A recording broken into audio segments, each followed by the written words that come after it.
Hello, and welcome to Sly and Pine VGC. I'm Josh, and it's my pleasure to host this first episode of our new series, Paradox Perusal. Here, we'll analyze each Paradox Pokemon and explain how you can use them to win games in Pokemon Scarlet and Violet VGC doubles. Today I'll cover Great Tusk, and I'll evaluate three main points about this Pokemon: base stats, typing, and move pool. And then I'll finish up by giving you specific builds to use on your teams. What really excites me about this ancient form of Donphan is that, in my opinion, it finally dethrones Garchomp as the strongest non-legendary ground-type attacker. And my goal with this video is to convince you why Great Tusk is stronger in most situations. This is a big deal, because Garchomp has been the indisputable king of offensive ground types for 16 long years. Has it really been that long? Since Pokemon Diamond and Pearl were released in 2006. A strong Pokemon needs strong base stats, and Great Tusk does not disappoint. It has a sky-high physical attack stat of 131, amazing physical bulk with 115 base HP, and an incredible 131 base defense. Its only bad stat is its low special defense at 53. And when I first saw Great Tusk, I'll be honest, I initially thought this was a huge weakness that made an otherwise overpowered Pokemon completely unusable. I was so wrong for three main reasons. First of all, its high HP partially offsets its low special defense, so it can still tank all but the strongest special attacks. Second, smart defensive item choice and its best defensive Terra type, which I'll explain soon in the typing section, can patch this hole in its defenses, turning Great Tusk into a solid tank across the board. And thirdly, Great Tusk hits so unbelievably hard that it can often wipe threatening enemies off the board before they can even attack, but only so long as Great Tusk attacks before the enemy. So, can it move first? Great Tusk has a base speed of 87, which at first glance seems a little bit awkward. And that's because it is a little bit awkward. It's too fast for Trick Room, too slow to hit many special attackers before they hit you. But when you take a closer look, it is decently fast. It's faster than Goldengo. And more importantly, to put just one single point into speed, for the low price of just 4 EVs, Great Tusk hits the magical speed of 108. Why is 108 so important? Because under Tailwind, you're faster than max speed Dragapult, and therefore faster than every single Pokemon in the entire game. Except Electrode, and let's be honest, if you're facing down an Electrode with your Great Tusk, you're probably going to win that battle. There's one last thing to note about Great Tusk's base stats. As a physical attacker, its special attack stat is absolutely useless, completely wasted stat points. With 53 special attack, Great Tusk has the lowest amount of points in its useless offensive stat of any Paradox Pokemon. This is highly efficient. Very few points are wasted, meaning a whopping 517 of its 570 stat points are going into useful damage, bulk, and speed. So base stat-wise, how does Great Tusk compare to Garchomp? Great Tusk has slightly more attack and health than the pseudo-legendary Land Shark. Great Tusk has way more physical defense and has significantly less special defense and noticeably less speed. Even though Garchomp has a 30-point higher base stat total, Garchomp also has around 30 more points wasted in its useless special attack stat compared to Great Tusk, so these Pokemon have roughly the same effective base stat total, around 517.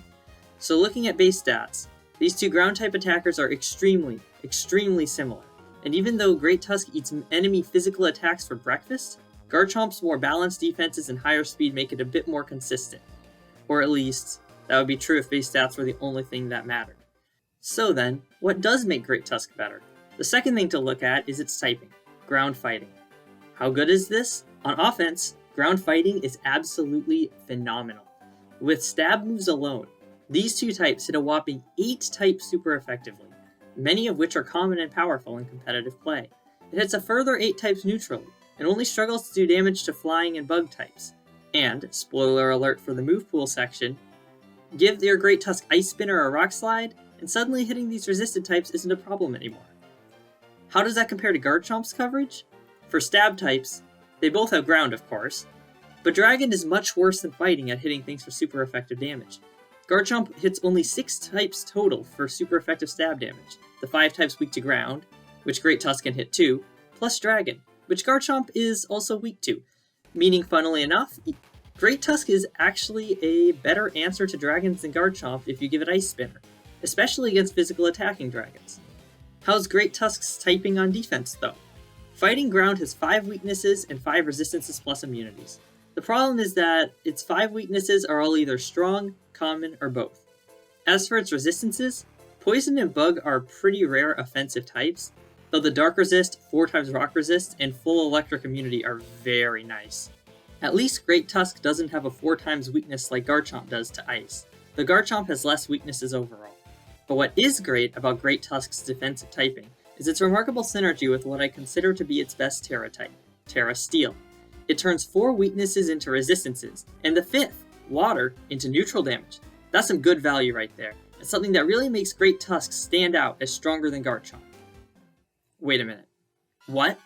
Can't Garchomp turn every single weakness into a resistance with Terra Steel?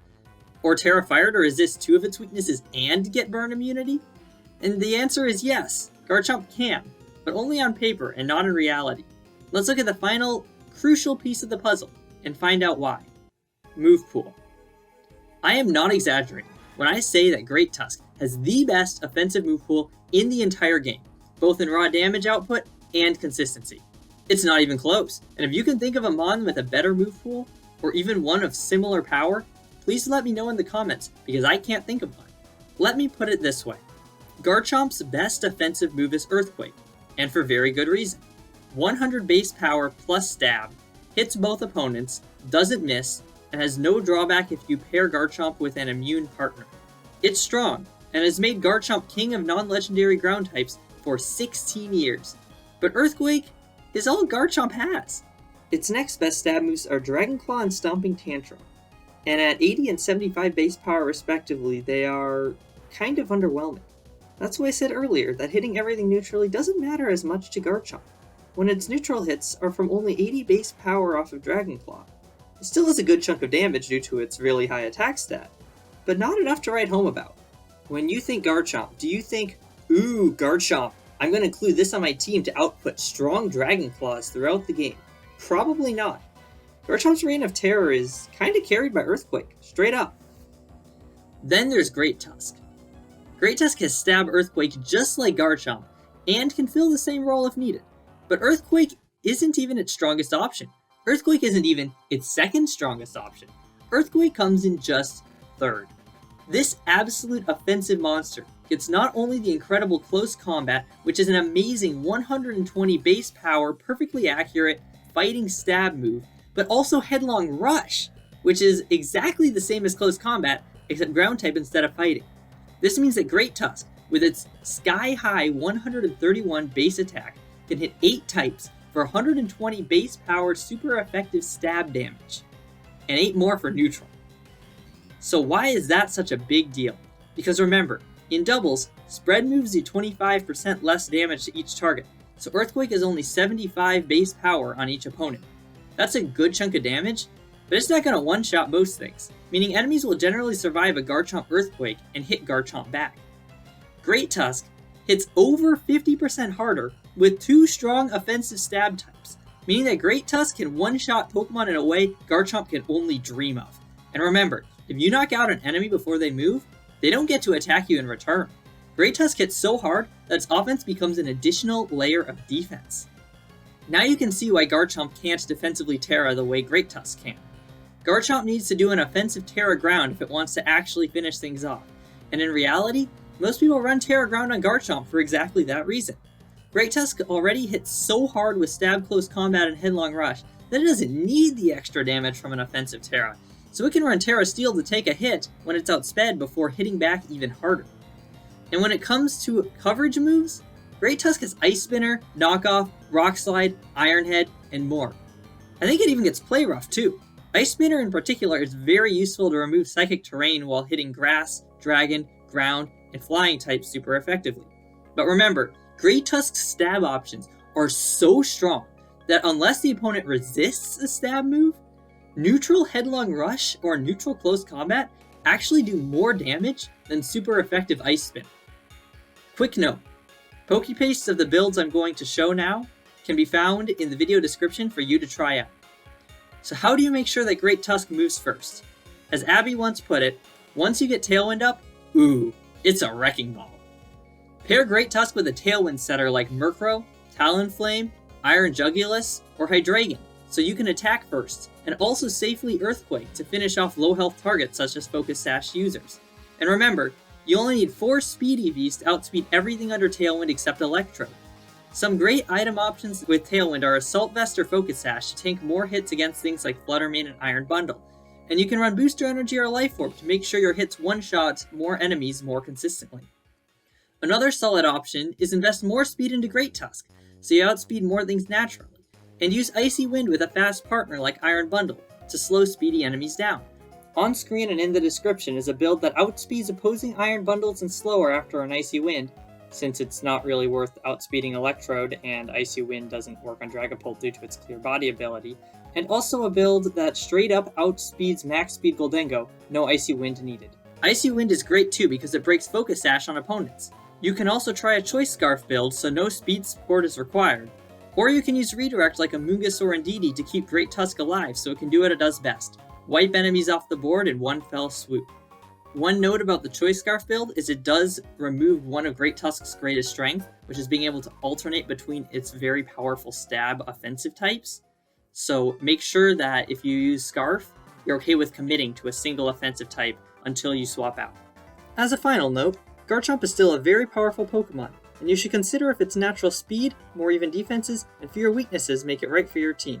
In any situation where you use either one of Great Tusk or Garchomp, I think it's very important that you articulate to yourself exactly why you chose that Pokemon and not the other. And that concludes the first episode of Paradox Perusal. Thank you for watching, and please leave feedback in the comments on what you liked, what could have been done better, and what VGC topics you want to be covered in the future. Also, let us know what you think of Great Tusk, or ask any questions you might have. And if you learned anything, make sure to leave a like, and if you want more guides like this in the future, it's super easy to hit subscribe. Until next time, Josh signing off.